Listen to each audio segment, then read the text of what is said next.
अंतरिम अर्थसंकल्प हा देशाचा सादर केला आणि त्याचं बहुतेकांनी स्वागत केलं।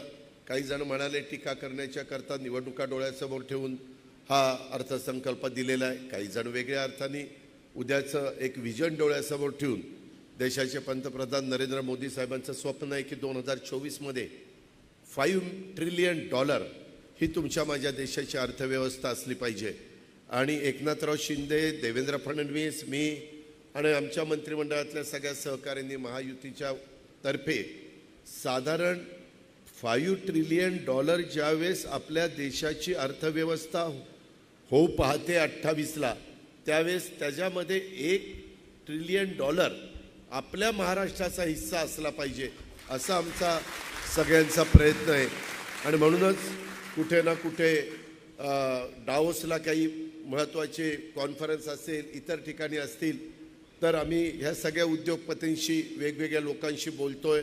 त्याच्यामध्ये जास्तीत जास्त उद्योगपती आपल्याकडे आकर्षित कसे होतील, गुंतवणूक कशी होईल, परदेशी गुंतवणूक कशी होईल, महाराष्ट्रात कशी होईल, जिथं दुर्गम भाग आहे तिथं कशी होईल, त्यांना काय सवलती दिल्या पाहिजे, काय इन्सेंटिव्ह दिला पाहिजे, विजेच्याबद्दल कसं आपल्याला दर त्याचे कमी करता येईल आणि रस्ते चांगले कसे करता येईल, इन्फ्रास्ट्रक्चरच्या निमित्तानं वेगवेगळ्या भागामध्ये चांगल्या प्रकारची विमानतळं ही नाईट लँडिंगसह कशी करता येईल, त्याबद्दल मी सारखं तुमच्याशी या विषयावर बोलत नाही, पण माझा सतत प्रयत्न चाललेला आहे।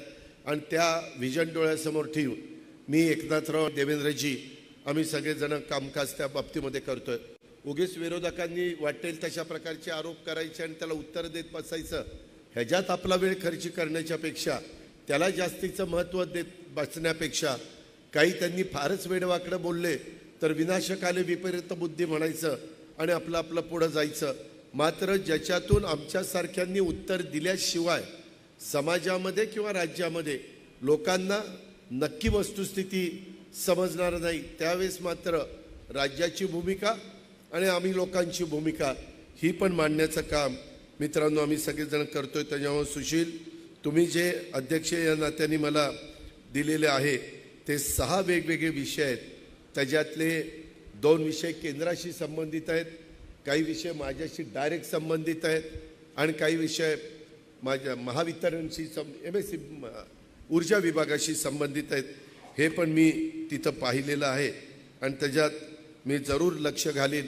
माझ्याकडे 10 वर्ष हे ऊर्जा विभाग होता आणि अधिकाऱ्यांची पण मी मग तुम्हाला सगळ्यांनाच माहिती की जरी माझ्याकडे कोणतंही डिपार्टमेंट असलं तर अधिकाऱ्यांच्याकडनं व्यवस्थितपणे त्यांना विश्वासामध्ये घेऊन कसं काम करून घ्यायचं हे आपल्याला चांगलं ज्ञात आहे। त्यांचाही मान सन्मान ठेवायचा, परंतु आपलं पण काम हातानिराळे कसं झालं पाहिजे हा पण प्रयत्न माझा नेहमीच चाललेला आहे। आज इथं काही गोष्टी बोलत असताना बारामती व्यापारी महासंघाला जागाही पाहिजे। खरं तर आपल्या महासंघाचे जे अनेक मान्यवर आहेत त्यांनी पण थोडासा सदरा झटकला तर एवढासा काही तुकडा पडला तरी आपल्याला जागा मिळेल। आज मला प्रकर्षाने रमणीक मोतांची आठवण येते। आज रमणीक शेठ आपल्यात नाही आहेत, काळाच्या नियतीच्या पुढं तुमचं माझं काही चालत नाही। हीच गोष्ट उमेशच्या बाबतीमध्ये घडली, पोतेकरच्या, त्याच बाबतीमध्ये नरेंद्र आपले रमणीक मोता तर इतक्या लवकर आपल्यातनं निघून जातील आपल्याला वाटलंही नव्हतं। तसंच आपला संघ नाही शांती शेठ त्यांचं वय तरी झालं, उमेशच्या बरोबर महेश पण इतका हरहुन्नरी होता आणि इतका नेहमी मला दादा असं केलं पाहिजे, दादा तसं केलं पाहिजे, म्हणजे असा उत्साह त्याच्या नसामध्ये भरलेला होता। परंतु तोही आपल्याला एक ॲक्सिडेंट झाला, आग लागली मंत्रालयाला आणि त्याच्यातनं ते आतल्या अँटी चेंबरमध्ये जाऊन बसलेलं आम्हाला कुणाला माहितीच नव्हतं आणि आम्ही सगळ्यांना बाहेर काढलं आणि हे नेमके तिथं गुदमरून ते आपल्यातनं निघून गेले। त्या सगळ्यांनाच मी भावपूर्ण श्रद्धांजली, जे आज हयात नाही त्या सगळ्यांना मी भावपूर्ण श्रद्धांजली अर्पण करतो। काळाच्या नियतीच्या पुढं आपलं काही चालत नाही, पण शेवटी आता इतकी नवी पिढी मी बारामतीमध्ये पाहतोय। पूर्वी आम्ही हायस्कूलला जायचो, त्याच्यामध्ये उदय पण आता माझा क्लासमेट इथं बसलेला आहे, अनेक माझे सहकारी मित्र इथं बसलेले आहेत, परंतु किशोर मुथा, संजय वाघोलीकर शहा हे अनेक माझे सहकारी फार अचानक आपल्याला सगळ्यांना सोडून गेले. त्याचंही माझ्यासारख्या कार्यकर्त्याला दुःख आहे. पण हे सगळं होत असताना त्या काळामध्ये आपण बारामतीत फिरताना लगेच कळायचं हा अमक्याच्या घरातला मुलगा आहे, अमक्याच्या घरातली मुलगी, एवढ्या आपल्या ओळखी असायच्या. आपण भोऱ्याची चाळ असेल किंवा कुठेही तावरे बंगला असेल किंवा कुठेही त्या ठिकाणी इकडं तिकडं फिरताना मेन रोडला फिरताना आपल्याला लक्षात यायचं की हा या घरातला इतक्या नंबरचा मुलगा किंवा मुलगी. तसं आता राहिलेलं नाही. बरीच नवखी माणसं आलेली आहेत बारामतीमध्ये. तुम्ही सगळ्यांनी कौतुक केलं. अक्षरशः त्याकरता प्रचंड मेहनत घ्यावी लागती. अधिकाऱ्यांच्या मागं थांबावं लागतं. आज बारामतीमध्ये बारामतीचे पूर्वीचे तहसीलदार आणि आताचे झालेले डेप्युटी कलेक्टर हनपंत पाटील यांना मी प्रायव्हेट सेक्रेटरी म्हणून ठेवलेलं आहे. त्यांना बरेचसे बारामतीतल्या गोष्टी माहिती आहेत आणि त्याच्यामुळे लोकांशी पण संपर्क व्हावा. अधिकारी प्रांत, मामलेदार, BDO किंवा इतर पोलीस खातं असेल, महावितरण असेल, PWD असेल, इरिगेशन असेल, आरोग्य विभाग असेल, कोणत्याही प्रकारचं काम हे सार्वजनिक असेल, लोकांच्या मदतीचं असेल तर ते झालं पाहिजे.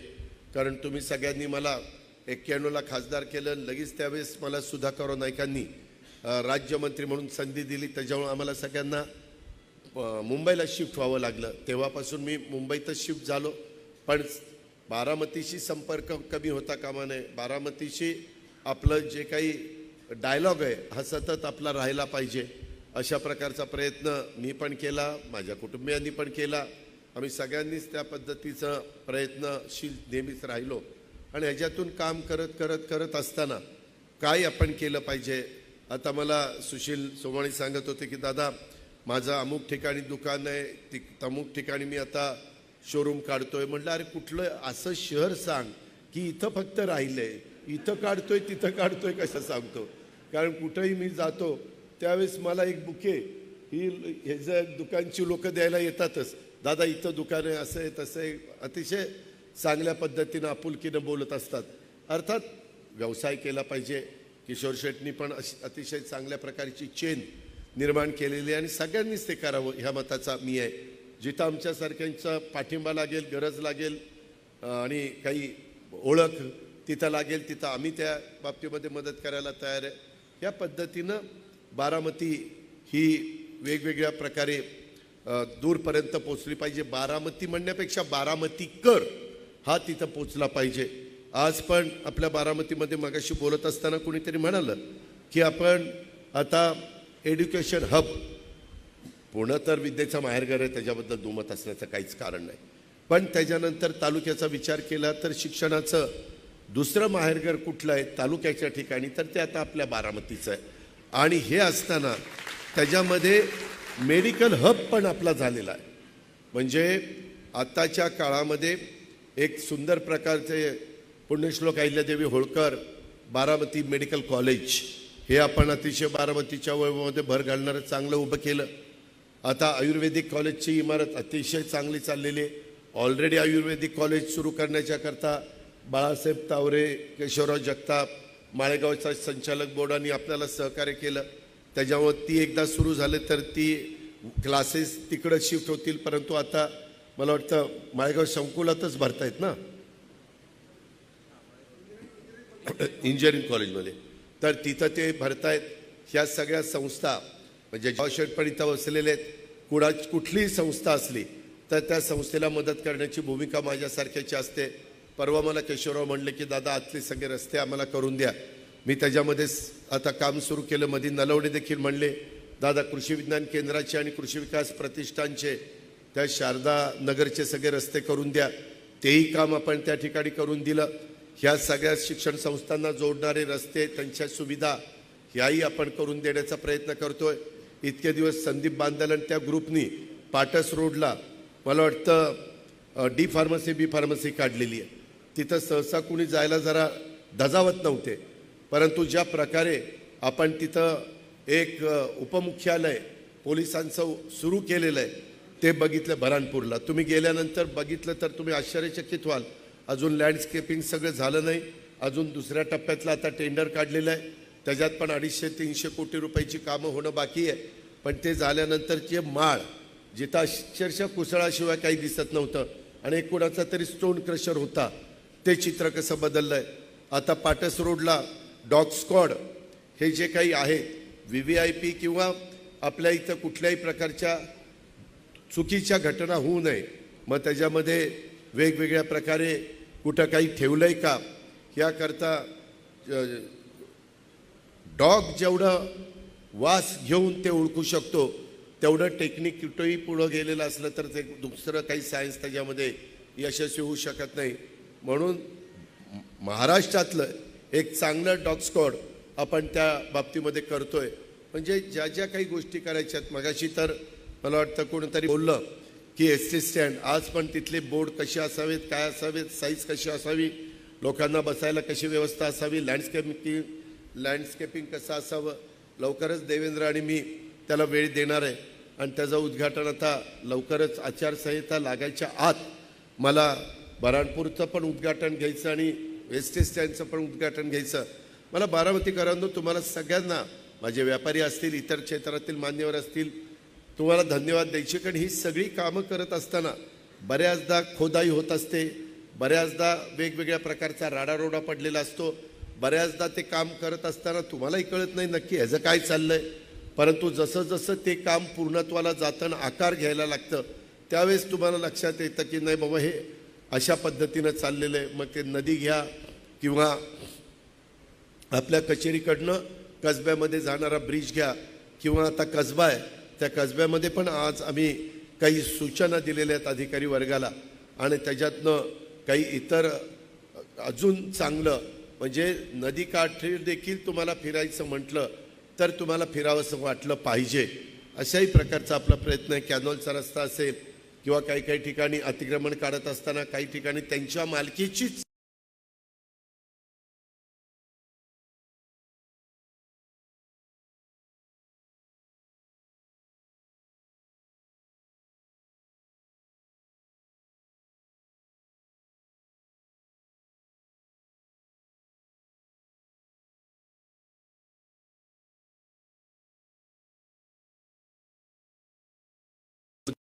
आता 2 वर्ष तर काही झाला नाही कोरोनाचा, जरा थांबा ना. आणि मग पैसे लॅप्स झाले की माझी देखील पंचायत होती. मग उद्याच्याला मंजूर करणारे म्हणतात की दिले तरी तुम्ही खर्च करू शकत नाही आणि म्हणून तो प्रोजेक्ट आपला पुढं गेला. आता करणच करतोय, मला वाटतं वसंतराव नाही आदित्य ते करतोय, वसंतराव पवार नाट्यगृह तो तिथला करण करतोय. आता त्याचं काम तिथं जोरात चाललेलं आहे.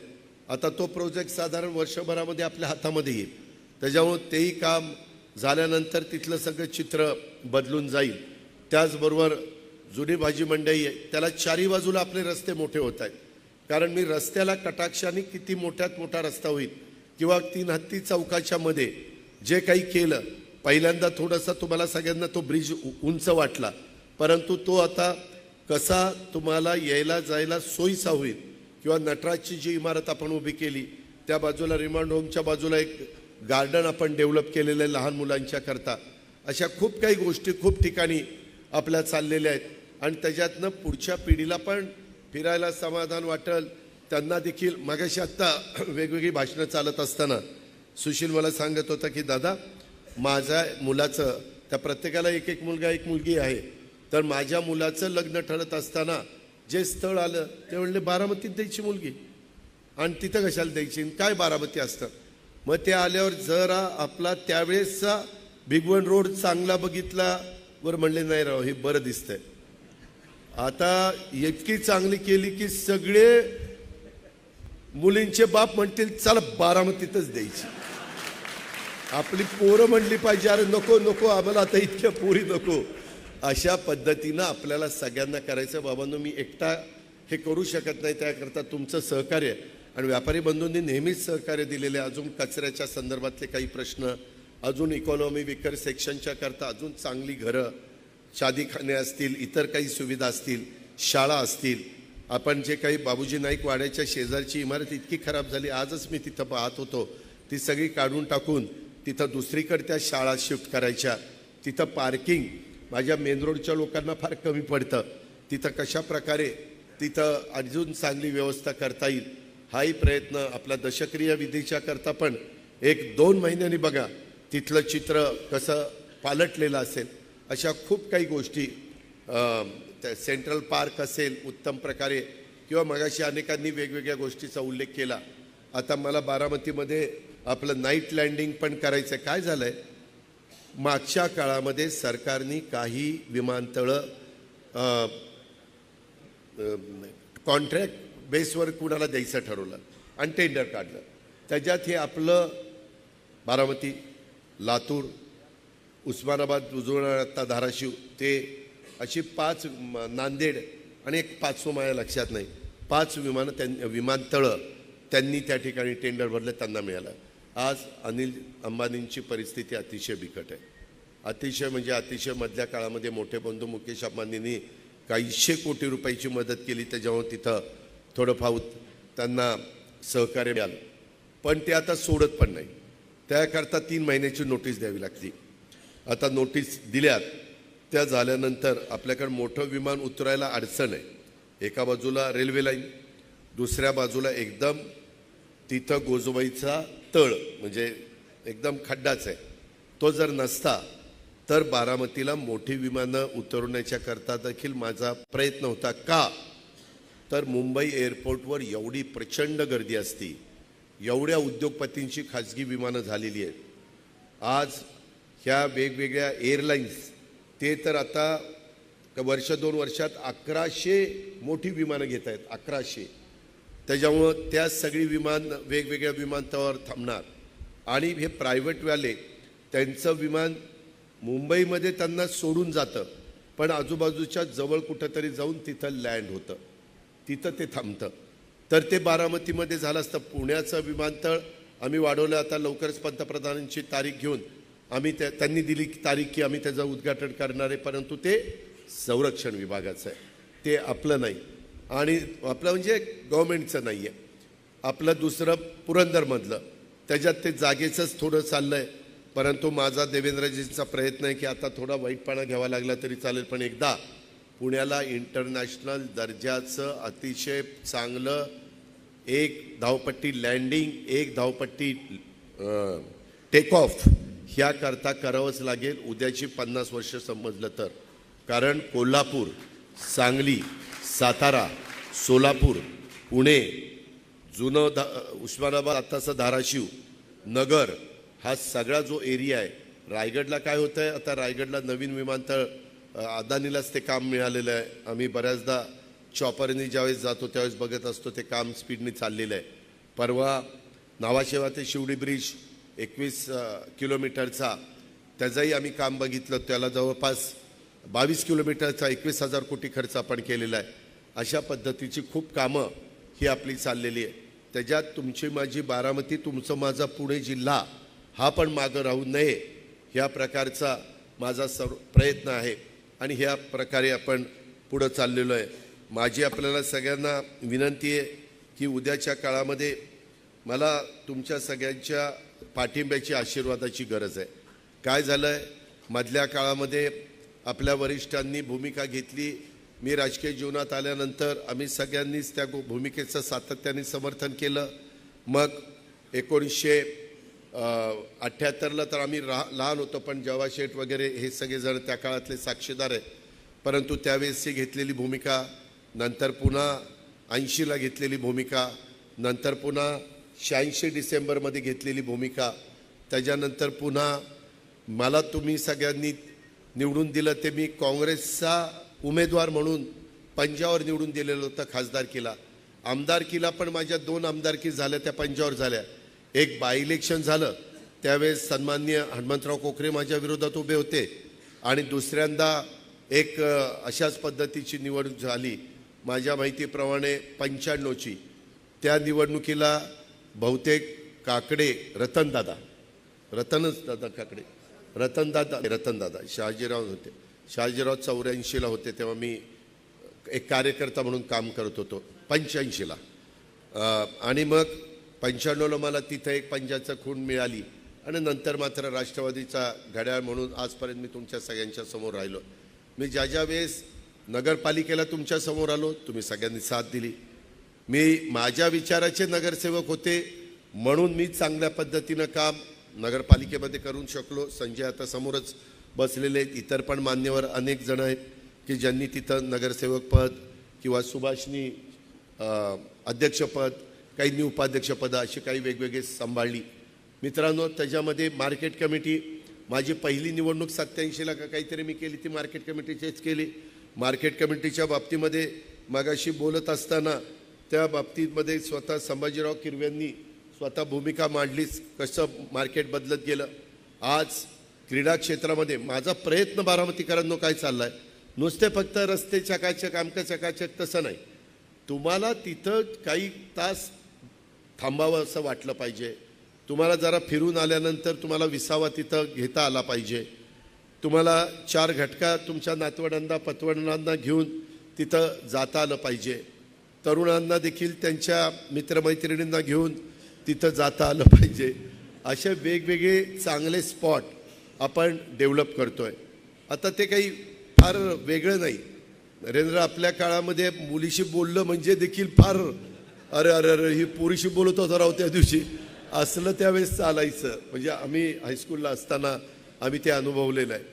आणि नंतरचा काळ सगळा बदलला आहे, काळानुरूप आपल्याला पण बदलावं लागतं. पण आपली संस्कृती, आपले विचार, आपले संस्कार हे कुठं ढळून द्यायचे नसतात, ते कुठं डिस्टर्ब होऊन द्यायचे नसतात. आणि त्या पद्धतीनं आपण सगळेजण काम करतोय.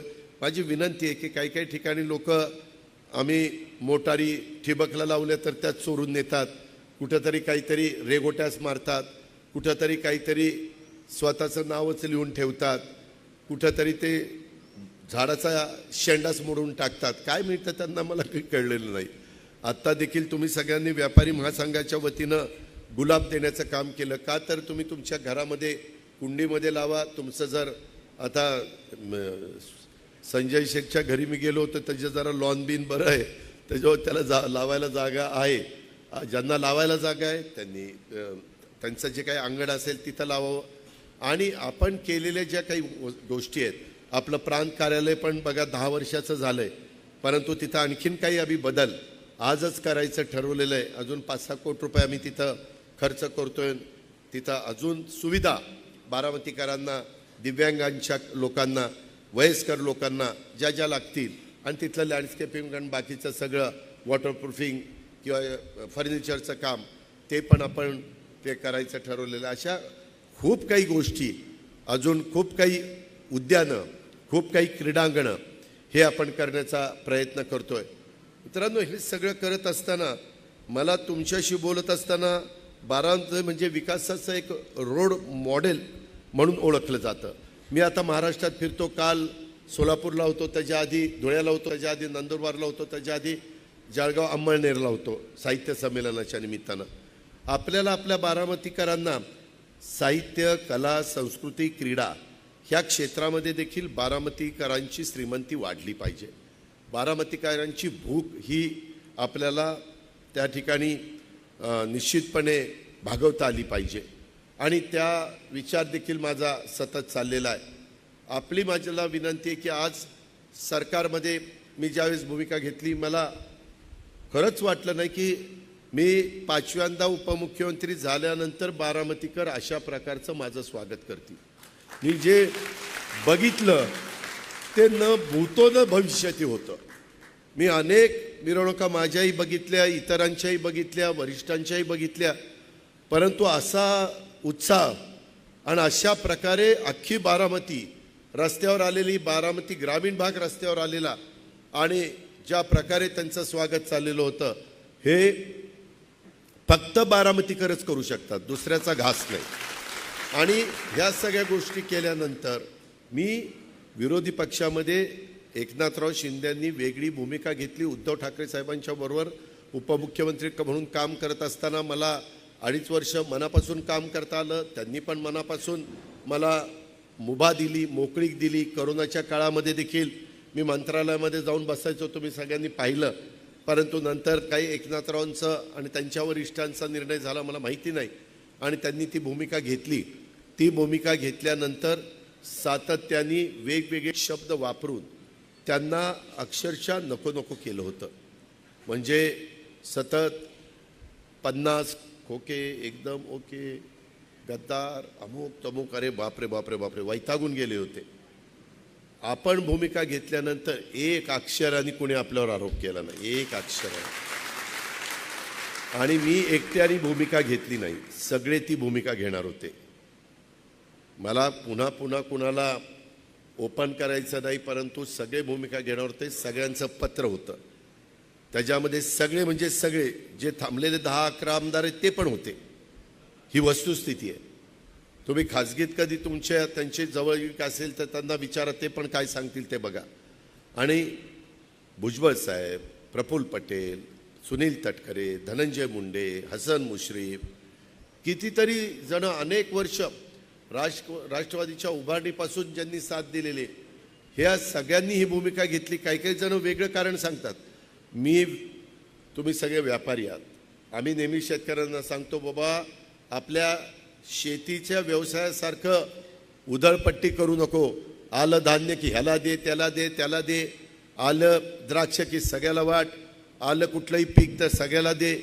ही जी काही शेतकऱ्यांची पद्धत आहे, आम्ही शेतकऱ्यांनाही म्हणतो, बाबा व्यापारी दृष्टिकोन डोळ्यासमोर ठेवा आणि त्या पद्धतीनं शेती करा. ती शेती केली तर आपण टिकणार आहोत. तशा पद्धतीने व्यापारी दृष्टिकोन ठेवला तर आपली मुलं मुली उद्याच्या काळामध्ये चांगल्या पद्धतीनं पुढं त्यांचं कल्याण होणार आहे, त्यांचं भलं होणार आहे आणि ती पिढी उत्तम पद्धतीनं पुढं जाणार आहे. हे का आपण सांगतो? कारण जिथं खर्च करायला पाहिजे तुम्ही तिथं खर्च करता ना. आज आता एवढ्या कार्यक्रमाला बोलवलं, आज नरेंद्र गुजराती वगैरेंनी इतकं वर्ष काम केलं, किती मोठी रोपं दिली, 2 रोपं गुलाबाची, मोठं काम केलं. शाल बिल कशाला काय द्यायचं, बाकीचं कशाला द्यायचं, हेच बरं आहे. व्यापारी दृष्टिकोन व्यापारी त्याच्या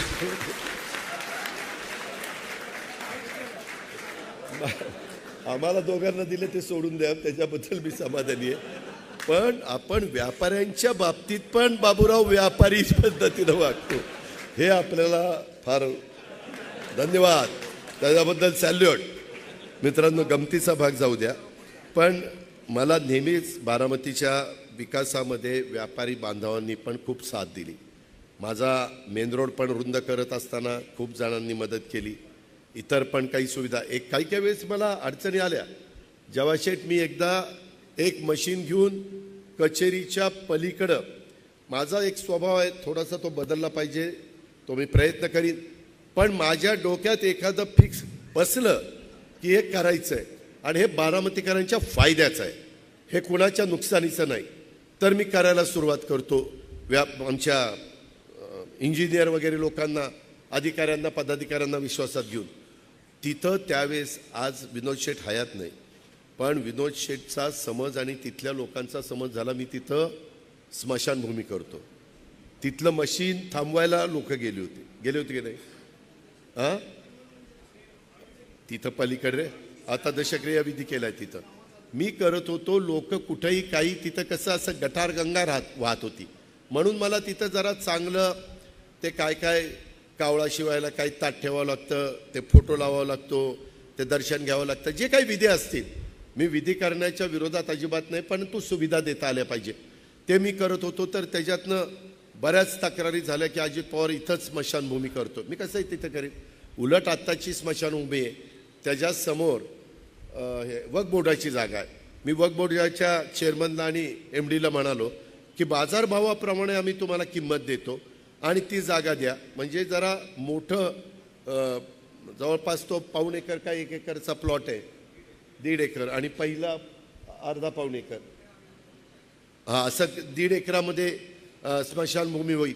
ह्या पद्धतीनं आपण विचार करतो. इतरही ठिकाणी माझी जवळची पण स्मशानभूमी माझ्या डोक्यात होती तशी झालीच नाही, अशी ती उभी झालेली. कारण हाही भाग मोठ्या प्रमाणावर वाढतोय. दफनभूमी असेल, स्मशानभूमी असेल, उद्यानं असतील, भाजी मंडई असेल, ज्या ज्या मूलभूत गरजा आपल्याला लागणार आहेत, DPमध्ये देखील मी त्या टाकलेल्या आहेत, त्या देण्याचा आमचा सगळ्यांचा प्रयत्न आहे आणि त्याच्यामध्ये तुमचा सगळ्यांचा पाठिंबा मला पाहिजे. उद्याच्या, मी मगाशी बोलता राहिलो की हे सगळे बदल होत असताना मी मध्ये 1 वर्ष, 1.25 वर्ष सरकारमध्ये नव्हतो. आम्ही सगळ्या आमदारांनी विचार केला एकदम कामं थांबली. मित्रांनो, आम्ही सरकारमध्ये गेल्यानंतर पुन्हा एकेका आमदाराची त्या वर्षी 400 कोटी रुपयाची कामं केली. अलग अलग कामं असतील, हॅमचं असेल किंवा काही रोडची असतील, काही 25-15ची असतील, काही वैशिष्ट्यपूर्ण असतील, काही अल्पसंख्याक विभागाकडनं असतील, काही सामाजिक न्याय विभागाकडनं असतील, काही ट्रायबल विभागाकडनं असतील, असे अनेक. पण ती झाली ना, आपली थांबलेली कामं ती पण गतीनं सुरू झाली. आपल्याही कामांना त्या ठिकाणी वेग आला. आणि शेवटी तुम्ही लोकप्रतिनिधी कशा करता निवडून देत असता? तुमच्या भागाचा सर्वांगीण विकास होण्याच्या करता, तुमच्या भागातल्या वेगवेगळ्या घटकाला न्याय देण्याकरता, त्यांच्या मूलभूत गरजा भागवण्याकरता. उगीच एकमेकाची उणीधुणी काढण्यामध्ये नाही, एकमेकाच्या बद्दल वेगवेगळ्या प्रकारच्या ज्या नको त्या गोष्टी करण्याकरता नाही. आणि म्हणून आताच्या काळामध्ये महायुती सरकारच्या मार्फत आमची NDAची आघाडी आहे. मी विचार केला आहे. आपण सगळ्यांनी इंदिराजींचं नेतृत्व बघितलं आहे, राजूजींचं नेतृत्व बघितलं आहे, डॉक्टर मनमोहन सिंगांचं नेतृत्व बघितलं आहे. मी खासदार होतो तेव्हा PV नरसिंहरावांचं नेतृत्व बघितलं आहे. मधल्या काळात देवी गडवाजींचं नेतृत्व आपण बघितलं आहे. काही मर्यादित काळाकरता IK गुजराल आपल्याकडे आलेले होते, पण फार कमी पिरियड त्यांना मिळाला. त्याच्यामध्ये चरण सिंग, त्यांनाही अतिशय छोटा पिरियड त्या ठिकाणी मिळाला आहे. वाजपेयी साहेबांचं आपण पिरियड देखील बघितलेला आहे. आणि त्याच्यानंतरच्या काळामध्ये नरेंद्र मोदींचं सरकार आलं. आम्ही देखील सुरुवातीच्या काळामध्ये ज्या विचारधारेचे होतो त्याच्यामुळं आम्ही टीका टिप्पणी करायचो. मित्रांनो, आम्ही सगळ्यांनी विचारधारा सोडलेली नाही. सेक्युलर ही आमची विचारधारा आहे. शाहू फुले आंबेडकर ह्या विचारानेच आम्ही पुढे चाललो आहे. छत्रपती शिवाजी महाराजांचा आदर्श डोळ्यासमोर ठेवून त्यांनी त्या 350-400 वर्षापूर्वी ज्या प्रकारे अष्टप्रधान मंडळ असेल किंवा माझ्या वेगवेगळ्या 18 पगड जातीला 12 बलुतेदारांना बरोबर घेऊन हिंदवी स्वराज्याची स्थापना केली. त्यामध्ये सगळे मागासवर्गीय, माझे हे मुस्लिम म्हणजे अल्पसंख्याक सगळे मावळे त्याच्यामध्ये होते. त्या पद्धतीनं आपल्याला इथं बारामतीमध्ये कुणीही व्यक्ती आली, आता बारामतीमध्ये इतके बाहेरचे लोक 10-10, 15-15, 20-20 वर्ष येऊन राहत आहेत. एक पिढी त्यांची बारामतीमध्ये गेलेली आहे. ते म्हणतात नाही इथं आलो, ते आपल्यात समरस झाले, ते आपल्यामध्ये चांगल्या पद्धतीनं रमून गेलेले. आणि ते म्हणतात तिथल्यापेक्षा इथं आम्हाला सुरक्षित वाटतंय. आपण हे करताना मी आजच SP आणि ॲडिशनल SPला सांगितलं, माझ्या जवळपास फिरणारे देखील चुकीचं वागले तर त्यांच्यावर ॲक्शन घ्या. मी त्याच्याबद्दल कधी पांघरून घालणार नाही किंवा त्यांना वाचवा म्हणून सांगणार नाही. मी त्याला आधी सांगेन की माझ्याबरोबर काम करताना तुम्ही वेडीवाकडी कामं करू नका, योग्य काम करा. त्याच्यात तुम्ही अडचणीत आला, आम्ही त्या बँकेला सांगू, वन टाईम सेटलमेंट करताना काही मदत करू, कुठं अधिकाऱ्यांना सांगू थोडा मार्ग काढून दे, कारण जरा गरजेचं आहे. ह्या प्रकारे आपण त्या बाबतीमध्ये करतो. अनेक व्यापाऱ्यांची वेगवेगळ्या प्रकारचे 1, 2, 3, 4 शॉप्स अशी झालेली आहे. फॅमिली वाढलेली आहे, त्यांनी पण वेगवेगळ्या पद्धतीनं सगळ्या पुढच्या पिढीचा विचार करून शॉप्स काढलेली आहेत. जे रोड होते त्याच्यात मी ज्यावेळेस ब्युटिफिकेशनचं काम हातात घेतलं त्यावेळेस, आज तुम्ही विद्या कॉर्नर चौक ते गदिमापर्यंत जा, संध्याकाळी पण मुलं मुली खेळत असतात. त्या मुलं मुली लहान ज्या झोक्यावर बसले पाहिजे त्याच्यावर मोठी पण बसतात. आम्ही बघतो, आता म्हणतो ते बालपण जरा